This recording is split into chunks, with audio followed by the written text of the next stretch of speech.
नाराज मत होइएगा, हमारे बहुत सारे नमाजी भाई कहते हैं कि साहब अल्हम्दुलिल्लाह 40 साल से नमाज पढ़ रहा हूं, लेकिन उनसे नमाज सुनकर देख लें, ना अलहम सही पढ़ते हैं ना उसके साथ सूरत सही पढ़ते हैं, नमाजों का ठिकाना ही नहीं है। वजह उसकी क्या है? हमने देख देख के नमाज सीखी है, किसी आलिम से किताब पढ़कर नहीं सीखी होती। हम मस्जिद में आते हैं, एक यूं तकबीर लगा,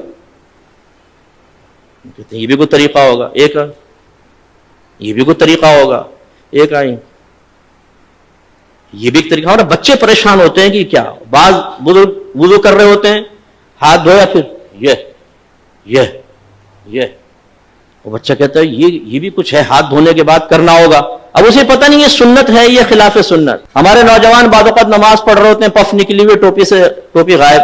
अब टोपी से नमाज पढ़ना मुस्तहब है, इसका इनकार नहीं है, और हम अदब भी इसको कहते हैं, लेकिन बगैर टोपी के नमाज पढ़ना ना गुनाह है ना कोई मकरूह तहरीमी, ज्यादा से ज्यादा आप कह सकते हैं मकरूह तंजीही, जो गुनाह नहीं है नजर शरअ में, लेकिन अच्छा भी नहीं है। अब हमारे कई लोगों को देखा, वो नमाज पढ़ रहा है, टोपी ली उसके सर पे, और फिर जमाएंगे उसको थोड़ा सा ना, ताकि अच्छी तरह वो अपनी जगह बना ले, लेकिन उसके बाल भी ऐसे आवारागर्द और ऐसे दुश्मन होते हैं, बोलते खबरदार जो टोपी टिकी सर पर, वो रुकू में जाता है, टोपी पहले सजदे में। यहां तक मैंने देखा है नौजवान सजदे में गया तो उसको सजदे में उसके वो जैसे नट कस रहे हैं उसके सर के ऊपर। अरे भाई, उसको टोपी पहनना कोई लाजिम नहीं था, आपका ये इसको इस तरह तंग ना करना वाजिब था, आपने किया, आप गुनाहगार हुए। सरकार ने तो नमाजी के आगे से कदम बढ़ना मना फरमाया है, आप पूरी तबाजमाई कर रहे हो उसके सर के ऊपर टोपी लगाने के सिलसिले में। ऐसी बेटा आंखें बंद करके नमाज नहीं पढ़ते हैं, आंखें खोलकर पढ़ते हैं। हालांकि फुक़हा ने वाज़ेह लिखा है कि अगर आंखें बंद करके खुशो खुजू ज्यादा होता है तो मुस्तहब है कि आंखें बंद करके नमाज पढ़े, और अगर आंखें खोलकर नमाज पढ़ने से खुशू खुजू आता है, दुनियावी ख्यालात से नजात पाते, तो आंखें खोलकर पढ़ना मुस्तहब है। समझाना क्या चाह रहा हूं, दीन सीखा नहीं होता हमने, सुनी सुनाई बात या मस्जिद में आके वही ऑब्जर्वेशन के जरिए जो हमने सीखा होता है उसे दूसरों पर मुसल्लत कर रहे होते हैं। बच्चा बैठा हुआ है, पांव हिला रहा है, बेटा ऐसे पांव नहीं हिलाते, नूसत होती है। वो बच्चा रुक जाता है। अब भाई कहां से नूसत होती है बताइए, पांव हिलाना कहां से नूसत है? ये तो कोई नूसत नहीं है, शरीयत ने तो कोई मना नहीं किया। लेकिन वही बच्चा अगर फजर की नमाज छोड़ रहा हो तो उसको इतनी सख्ती से नहीं समझाएंगे ना, बच्चा थका आ रहा है, रात में सो गया, कोई बात। पूरी रात महफिल नात में शिरकत करके सुन्नी टनाटन कतई जन्नती नात खानों की जबान पर फजर की नमाज छोड़ रहा होता है ना जमात से नमाज पढ़ेगा, ना फर्ज पढ़ेगा।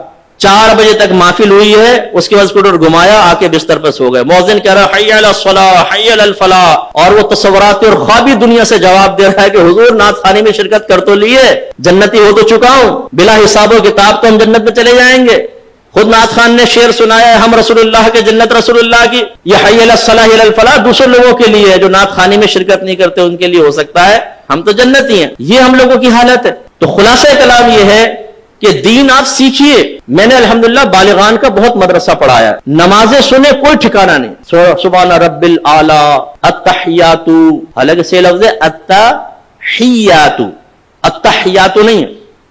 इसी तरह सही लफ्ज़ है रब्बिज अलनी, और अक्सर क्या पढ़ेंगे रब्बी जालनी, रब्बी जालनी गलत है। यह असल में इजाल सीगा है अम्र का, रब्बी को बा को जीम से मिलाएंगे, हमजा वसली गिर जाएगा, रब्बिज अलनी और रब्बिज अलनी, लेकिन रब्बी जालनी। तो ये क्यों होता है? आप में से बहुत सुन सकते हैं किताब देखकर भी सीखा हो, लेकिन आज से 35 साल पहले 40 साल पहले, अब वो बीच में जो गलती आई वो पुख्ता होती चली गई, बताइए नहीं। इसलिए नाराज मत होइएगा, आप मेरे बुजुर्ग हैं, मेरे बड़े हैं, जो बुजुर्ग बैठे हुए जो हम उम्र है और जो छोटे हैं वो बच्चे हैं, लेकिन एक दफा अपनी नमाज किसी कारी साहब को सुना दें। पहली बात तो ये कि जिसको डर होगा ना, खौफ कि मैं फंसूंगा, वो सुनाएगा ही नहीं। वो कहेगा मुफ्ती साहब ने ठीक कहा, लेकिन अल्लाह की रहमत बहुत बड़ी, अल्लाह माफ करने वाला है। भाई अल्लाह ताला रहमान है, रहीम है, लेकिन वो कहार और जब्बार भी तो है। उसकी कहारियत और जब्बारियत को फरामोश करके सिर्फ रहमानियत पर निगाह करना ये नबियों का तरीका नहीं। वो वस्फ़ नबूवत हासिल करने के बावजूद, सहाबे कराम वस्फ़ सहाबियत हासिल करने के बावजूद डरते रहे अपने रब से,